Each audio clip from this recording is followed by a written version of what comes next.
गुज़श्ता हफ्ते Indus Motors की जानिब से गाड़ियों की कीमतों में एक और इजाफा कर दिया गया है और इसकी वजह बताई गई डॉलर और जापानी येन के मुकाबले में रुपए की गिरती कदर। इंडस मोटर्स के एलामिये के मुताबिक मुख्तलिफ गाड़ियों की कीमतों में 15,000 रुपए से 50,000 रुपए तक इजाफा कर दिया गया है। गुज़श्ता 4 साल के दौरान एक तरफ जहां गाड़ियों की कीमतों में होशरुबा इजाफे की वजह रुपए की कदर में गिरावट है, वहां कुछ हल्के मकामी असेंबलर्स की जानिब से कीमतों में इजाफे पर हुकूमत का चेक न होना भी एक वजह बताते हैं। अगर आदादो शुमार पर नजर डाली जाए तो 1 जनवरी 2008 को 61 रुपए 39 पैसे में दस्तयाब डॉलर आज 89 रुपए से तजावुज कर चुका है। इस तरह रुपए के मुकाबले में डॉलर की कदर 45% बढ़ चुकी है। इसी दौरान जापानी येन की कदर 55 पैसे से बढ़कर 1 रुपए से तजावुज कर गई है, यानी जापानी येन की कदर में 100% इजाफा हुआ है। रुपए के मुकाबले में इन दो करेंसियों का तकाबली जायजा पेश करने का मकसद ये है कि मकामी ऑटो असेंबलर्स गाड़ियों के इंजन और मुख्तलिफ पार्ट्स की दरामद इन ही करेंसियों में करते हैं। इसी तरह अगर मकामी कारों की कीमतों का जायजा लिया जाए तो सुजुकी मेहरान की कीमत इसी अरसे में 2,36,000 रुपए और टोयोटा करोला GLI मॉडल में 5,73,000 रुपए का इजाफा किया गया है, जो बिल तरतीब 76 और 58% बनता है। ताहम रुपए की कदर में कमी को बुनियाद बनाकर गाड़ियों की कीमतों में इजाफा हकायक की ठीक तर्जमानी नहीं करता, क्योंकि इन गाड़ियों के बहुत से पार्ट्स मकामी तौर पर ही तैयार किए जाते हैं। अपॉर्चुनिटी है, वो अपॉर्चुनिटी आप लोकल मैन्युफैक्चरर को दे दें या आप इंपोर्टर को दे दें, तो इम्पैक्ट जो है वो लोकल मैन्युफैक्चर्ड गाड़ी के ऊपर इंपोर्टेड गाड़ियों का डायरेक्ट है कि एक गाड़ी कम रोल ऑफ होगी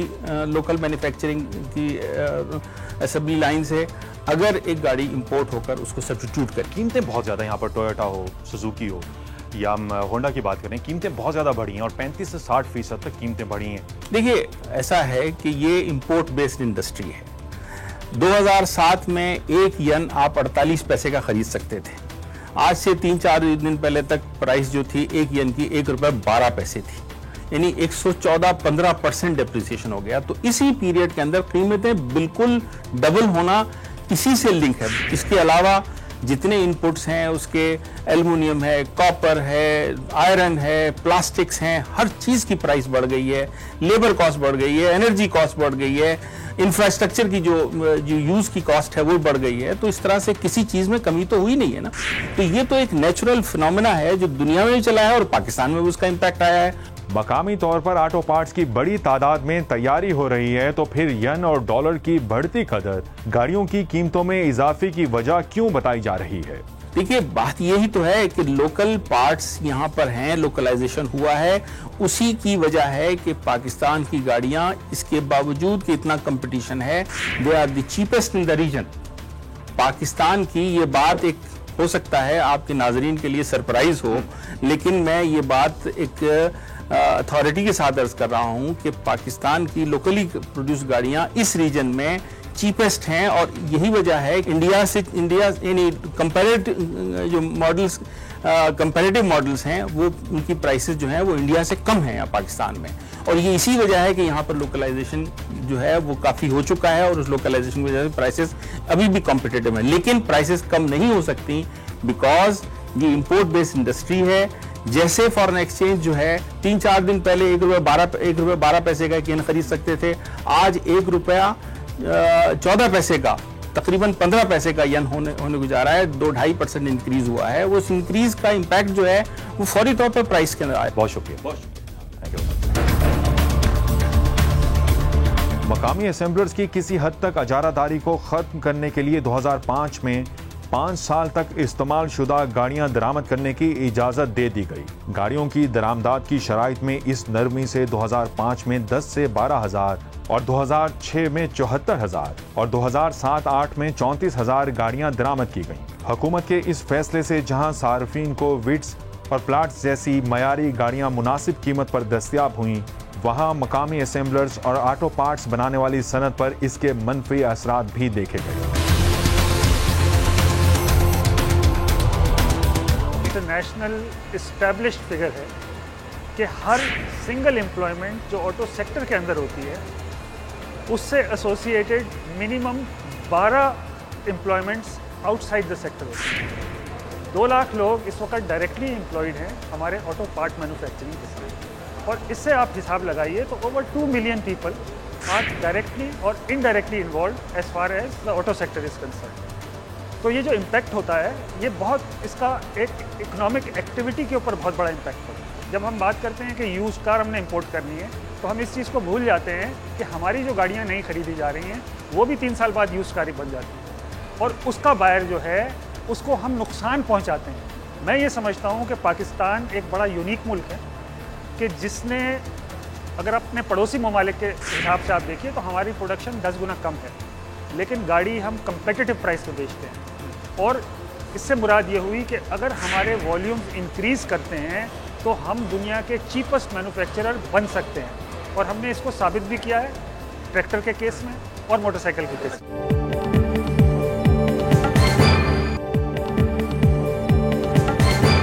जी नाज़रीन, बात करते हैं HM शहजाद साहब से, जो all Pakistan motor dealers association के चेयरमैन हैं। अस्सलाम वालेकुम, कैसे हैं आप? ठीक ठाक हैं। ये बताइए कि हम ये देख रहे हैं कि हुकूमत ने जब ये पॉलिसी अनाउंस की, जनाब मुशर्रफ के दौर की बात करते हैं कि आप पुरानी गाड़ियां मुल्क में मंगवा सकते हैं। शुरू में हमने देखा कि सस्ती गाड़ियां ही लोगों को फ़ायदा मिला लोगों को। 2011 की बात करते हैं तो गाड़ियां जो हैं बहुत महंगी हो गई। मुशर्रफ के दौर में 38 पैसे का यन था, उस वक्त गाड़ियाँ सस्ती इंपोर्ट हुई, कस्टम ड्यूटी भी गवर्नमेंट ने हमारी तजावीज़ मानते हुए अब सिर्फ 2005-2006 में आप देखें कि 74-75 हज़ार गाड़ियाँ आई, तकरीबन 30-32 अरब रुपए गवर्नमेंट को रेवेन्यू मिला, आवाम को बहुत सस्ती गाड़ियाँ मिली। 2008 के अंदर यन जो है वो 60-70 पैसे पे चला गया, थोड़ी महंगी हुई गाड़ियाँ। लेकिन क्या हुआ कि गवर्नमेंट ने, जो नई गवर्नमेंट, जो मौजूदा गवर्नमेंट है, उसने 2008 में आने के बाद जो है वो 3 साल पुरानी गाड़ियों को अलाउ किया, 5 साल पुरानी गाड़ियाँ नहीं आ रही थी। ज़ाहिर है जापान के अंदर 2 साल 3 साल या 1 साल पुरानी गाड़ियाँ महंगी हैं, वो सस्ती नहीं है। आज आप बात कर रहे हैं कि आज गाड़ियाँ बहुत ज़्यादा महंगी हैं। उसकी वजह यह है कि यन कहाँ 2005-2006 में 38 पैसे का, फिर 2008 में जो है वो तकरीबन 60 और 70 पैसे का, आज यन जो है वो 1 रुपये और 16 पैसे का है। तो आज हमारी जो करेंसी है वो मुसलसल डिवैल्यू होती जा रही है, यन के ऊपर हमारा कंट्रोल नहीं है। अगर यन की कीमत और ज्यादा बढ़ती है, रुपए की कदर गिरती है, तो इसका मतलब यह है कि जो हम गाड़ियां इंपोर्ट कर रहे हैं फिर वो बहुत ज्यादा महंगी हो जाएंगी, तो लोगों को रिलीफ तो ना मिला। देखें, आपका सवाल अपनी जगह बिल्कुल दुरुस्त है, इसीलिए टाइम टू टाइम हमें अपनी पॉलिसी को चेंज करना पड़ेगा। 2005-2006 में पॉलिसी कुछ थी, 2008 में कुछ पॉलिसी थी, आज पॉलिसी कुछ और है। आज हम दुनिया के सिनेरियो को देखते हुए आज हुकूमत से हम अपील कर रहे हैं दोबारा कि जी 10 साल पुरानी गाड़ियाँ लाने की इजाज़त दी जाए, ताकि हम सस्ती और म्यारी गाड़ियाँ दे सकें, हुकूमत को रेवेन्यू भी मिल सके। अब मैं मिसाल देता हूँ, अगर 5 साल पुरानी गाड़ियाँ हम जापान से लेते हैं तो दुनिया के और ख़रीदार भी जापान में पहुँचे हुए हैं, लेकिन अगर 10 साल पुरानी हम गाड़ियों में जाते हैं तो दुनिया के बहुत सारे ममालिक जो है वो गाड़ियाँ नहीं ले रहे, और हमारे मुल्क की ज़रूरत है। हमारे मुल्क की ज़रूरत इसलिए है कि लोकल जो असेंबलर्स हैं वो हमारी जो पूरी जो हमारी रिक्वायरमेंट है वो पूरी नहीं कर रहे हैं, और मुसलसल पैसे भी बढ़ाए जा रहे हैं। तो आज जब मैं आपसे ये बात करता हूँ कि हुकूमत से हमने अपील की हुई है कि एज लिमिट इसकी 5 साल से बढ़ा के 10 साल कर दी जाए, कि सीसी के ऊपर जो एक रेगुलेटरी ड्यूटी आरडी जो दली हुई है उसको फौरी तौर पर हटाया जाए, ताकि लोकल इंडस्ट्री 5 साल से बढ़ाकर 10 साल कर दी जाए, तो यहाँ पर लोकल जो मैन्युफैक्चरर हैं या जो हम यहाँ पर असेंबलर्स कहते हैं लोकल जो हैं, तो उनका क्या बनेगा? देखें, मैं आपकी इस बात से इत्तेफाक नहीं करता। आपने फिर उसको इंडस्ट्री का नाम दिया। इंडस्ट्री तो वो होती है जो कुछ चीज़ प्रोडक्शन करती हो, मैन्युफैक्चरिंग करती हो। हमारी बदनसीबी ये रही है कि आज अगर 35 साल से ज़ायद का टाइम हो गया सुजुकी को, और होंडा और टोयोटा को 18-20 साल हो गए, आज तक हम मैन्युफैक्चरर नहीं है। तो हमारे मुल्क में मैन्युफैक्चरिंग तो है नहीं। अच्छा रहा इस इंडस्ट्री का, देखें इंडस्ट्री अगर होती तो मैं भी आप ही की तरह पाकिस्तानी हूँ और एक दर्द भी रखता हूँ पाकिस्तान के लिए करके, और मैं चाहता कि मैन्युफैक्चरिंग मेड इन पाकिस्तान कोई गाड़ी होती है, लेकिन बदनसीबी हमारे मुल्क में इन लोकल असेंबलरों ने लूट मार के अलावा कुछ नहीं किया। आप देखें हर साल टोयोटा ने अपनी गाड़ियों की कीमतों में 6-7 मरतबा कीमतें बढ़ाई हैं, पाक सुजुकी ने 6-7 मरतबा कीमतें बढ़ाई हैं, होंडा ने 5-5 मरतबा कीमतें बढ़ाई हैं। कोई पूछने वाला है? तो प्राइस इनके नहीं बढ़ने चाहिए, लेकिन आप देखें कि 2 दिन पहले टोयोटा ने जो अपनी गाड़ियों की कीमतों में इजाफा कर दिया। क्यों कर दिया? कोई पूछने वाला है? कोई इनसे ये देखने वाला है कि भाई वो भी यही कहते हैं कि डॉलर की कीमत बढ़ रही है, रुपए की कदर गिर रही है, तो बढ़ाना जो है कीमत बढ़ाना। आज आप जो डॉलर की बात कर रहे हैं, तो आज 2006 में डॉलर 60 रुपए का था, 2008 में डॉलर 60 रुपए का था, आज 88 का है ना। तो आप किस तनासुब से आप पैसे बढ़ा रहे हैं? और मैं आपसे कह रहा हूँ 2008 में यन जो था वो 60-70 पैसे का था, आज 1 रुपये 16 पैसे का। यन बढ़ा है ना इससे ज्यादा, डॉलर नहीं बढ़ा। यन यानी कि 50% के करीब करीब चला गया। ठीक, बहुत शुक्रिया, Thank you. Thank you very much, शुक्रिया।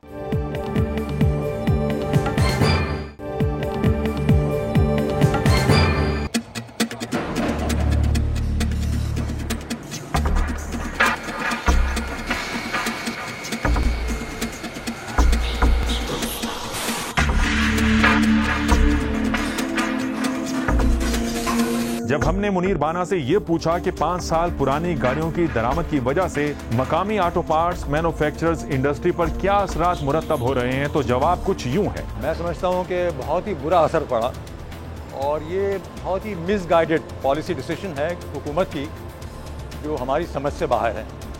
देखिए, बात बड़ी सिंपल है। हुकूमत को चाहिए कि लोकल इंडस्ट्री को इनकरेज करे, जो एम्प्लॉयमेंट प्रोवाइड करती है और जो टैक्सेस देती है, न कि हम जापानी इंडस्ट्री को प्रमोट करें और उनकी गाड़ियाँ यहाँ मंगवाएं और अपनी इंडस्ट्री की वॉल्यूम उसको कट डाउन कर दें। अब मसला ये है कि हम लोग जो है बड़ी मुश्किल से दोबारा उठे हैं रिसेशन के बाद और इस पोजीशन में पहुँचे हैं कि 1.5 लाख गाड़ियाँ हम बना सकेंगे, जबकि हमारा टारगेट जो ओरिजिनल था वो 5 लाख गाड़ियों तक पहुँचने का था। वो हासिल इसलिए नहीं हो सका कि हुकूमत ने अपनी जो कमिटमेंट्स थी ऑटो इंडस्ट्री डेवलपमेंट प्लान की, उस पर कोई अमल की नहीं, और उसकी वजह से चूँकि फंड्स की शॉर्टेज थी गवर्नमेंट के पास, तो जितने इंसेंटिव स्कीम अग्री हुए थे वो सब धरे के धरे रह गए। नतीजा ये निकला कि वॉल्यूम 5 लाख तक तो न पहुंची, बल्कि गिर के 80,000 तक पहुंच गई। 2 लाख से गिर कर 80,000 तक पहुंच गई और उसके बाद इंडस्ट्रियां काफ़ी बंद भी हो गई और बड़ी मुश्किल से हम लोगों ने 2-3 साल गुजारे, सर्वाइव किया और हालात बेहतर हुए। तो अल्लाह का शुक्र है कि हम इस पोजीशन में इस साल आ गए हैं कि 2.25 लाख गाड़ियाँ बना लेंगे। हुकूमत और बहुत से हलकों की जानिब से ये कहा गया कि जब 5 साल पुरानी गाड़ियां दरामद की जाएंगी तो आम लोगों को भी सस्ते दामों गाड़ियां दस्तयाब होंगी। आप किन लोगों की बातें कर रहे हैं? हमारे यहाँ 2 लाख गाड़ियाँ बिक सकती हैं इस हालात में, और 2 लाख गाड़ियाँ जो हैं वो आप किस गरीब आवाम को बेचेंगे, मुझे बताइए। हमारे तो 18 करोड़ आवाम है, आप किन 2 लाख बंदों की बातें कर रहे हैं? वो देखिए, आप जिस कॉमन मैन की बात कर रहे हैं ना, वो तो हमारे यहाँ फैक्ट्रियों में 7,000 रुपये पे काम कर रहा होता है। For him cars are a dream, you see, and he can even buy a motorcycle. तो बात ये है कि हम तो बात कर रहे हैं एलीट की, जिनके लिए गाड़ियाँ खोल दी गई हैं और बड़ी गाड़ियाँ आ रही हैं इन चक्करों में, और छोटी भी आ रही हैं लेकिन सस्ती नहीं आ रही, ये मैं कह सकता हूँ। मुनीर साहब, ये बताइए, जिस तरह से इसी साल की बात करते हैं, जनवरी से अब तक जो आदाद-ओ-शुमार हैं वो तकरीबन 20 से 24,000 के दरमियान हमने कारें जो हैं वो इंपोर्ट की हैं। हमारी जो लोकल इंडस्ट्री है, यहाँ पे ऑटो पार्ट्स की बात करते हैं, कारोबार किस हद तक मुतासिर हुआ है? मैं एक छोटी सी मिसाल दूँ आपको कि पिछले ही महीने नवंबर के महीने में कुछ 4,000 गाड़ियाँ आई थी अंडर यूज कार स्कीम, और अगर इसी को आप पूरे साल पर एनुअलाइज कर दें तो ये कोई तकरीबन 50,000 गाड़ियाँ बन जाती हैं। और जैसे मैंने कहा कि हम तो पूरे साल में 1.5-2 लाख गाड़ियाँ बनाते हैं लोकल मैन्युफैक्चर के ज़रिए, तो ये 50,000 जो गाड़ियाँ हैं वो कैनिबलाइज कर देंगी हमारी लोकल मैन्युफैक्चर को। तो 1/3 of our business is gone, specially the vendors. अब यूँ सोच लीजिए कि अगर 12 लाख की एवरेज कास्ट है गाड़ी की, इंपोर्टेड गाड़ियों की, और अगर 50 to 60% हमारी लोकलाइजेशन है, उसमें लोकल पार्ट जो बन रहे हैं उसका नुकसान हो गया हमें, ठीक है ना, और उसको आप अगर 50,000 गाड़ियों से मल्टीप्लाई करें तो ये कोई 35 बिलियन रुपए का लॉस हो रहा है वेंडर इंडस्ट्री को, ऑटो पार्ट्स इंडस्ट्री को। अब आप सोचिए कि ये दरवाजे खुल रहे हैं अनएम्प्लॉयमेंट के, बेरोज़गारी के, और यूँ समझ लीजिए कि हमारी इन्वेस्टमेंट के लॉसेस भी होंगे और हमारी सर्वाइवल का मसला हो गया है अब तो। और हुकूमत को सोचना चाहिए कि अगर गाड़ियाँ आई हैं तो सस्ती नहीं आई हैं, बिल्कुल वही प्राइस पे आपको नई गाड़ी मिल जाएगी। लोकल पार्ट्स की जब हम बात करते हैं तो बताइएगा क्या क्या चीज़ें यहाँ पर हम बना रहे हैं मुल्क में?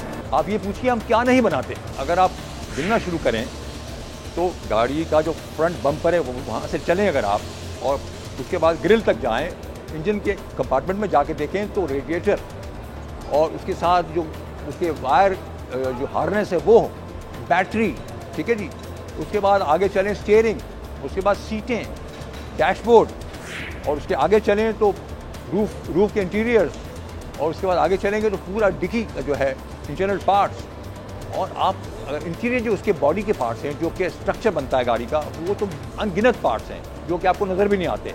वो हर शेप और साइज़ में बनते हैं और उसके अंदर अगर आप पार्ट्स ढूंढना शुरू करेंगे तो टेक्नोलॉजी आप देखिए, electrical parts, plastic parts, steel के पार्ट्स, आप गिनते रहें और ये हज़ारों पार्ट्स हैं जो कि पाकिस्तान में बन रहे हैं। जिस तरह से आपने गाड़ियों के पार्ट्स गिनवाए, लगता तो ये है कि हम 50% जो है पुर्जे जो हैं यहाँ पर मुल्क में ही तैयार कर रहे हैं। नहीं जी, 50% तो बड़ी गाड़ियों की बात हो रही है, छोटी गाड़ियों में 70% बना रहे हैं और ट्रैक्टर्स में 90%, मोटरसाइकिल्स में भी 95%। तो ये जो है बहुत ज़्यादा वॉल्यूम बन रहे हैं पाकिस्तान के अंदर, जिसका अंदाज़ा लोगों को नहीं है। और अगर गवर्नमेंट अपनी जो कमिटमेंट से पूरी करती और इंडस्ट्री को सपोर्ट करती तो आज हम सारी गाड़ियों के 90% पार्ट भी बनाए शुरू कर चुके होते हैं। ऑटो पार्ट इंडस्ट्री की बात करते हैं और मुल्की सतह पर जब हम देखते हैं तो क्या कहेंगे, आपके कितने लोगों का रोजगार वाबस्ता है? देखिए, जो हमारे मेंबर्स हैं वो 350 के करीब हैं और उनकी तादाद जो है 2 लाख एम्प्लॉयज़ की है इस वक्त। 350 मेंबर्स का मतलब ये कि 350 इंडस्ट्री। ठीक है। उसके अलावा कुछ 1600 ऐसे पार्ट्स मैन्युफैक्चरर्स हैं जो कि हमारे मेंबर्स तो नहीं हैं, लेकिन वो कोई 10 लाख आदमी और हायर करके काम कर रहे हैं अपना। ठीक है जी। और एक और स्टैंडर्ड जो इंडस्ट्री का है वो ये है कि हर एक एम्प्लॉई जो ऑटो इंडस्ट्री एम्प्लॉय करती है उसके साथ 12 मज़ीद सर्विस एम्प्लॉयज़ होते हैं जो कि हर किस्म के सर्विसेज और सब वेंडिंग और सब लेटिंग का काम करते हैं। उस हिसाब से आप देखें तो 24 लाख आदमी इस इंडस्ट्री को कई सेक्टर्स के अंदर सर्विस दे रहे हैं। ठीक, बहुत बहुत शुक्रिया। Thank you very much. बहुत शुक्रिया, थैंक यू।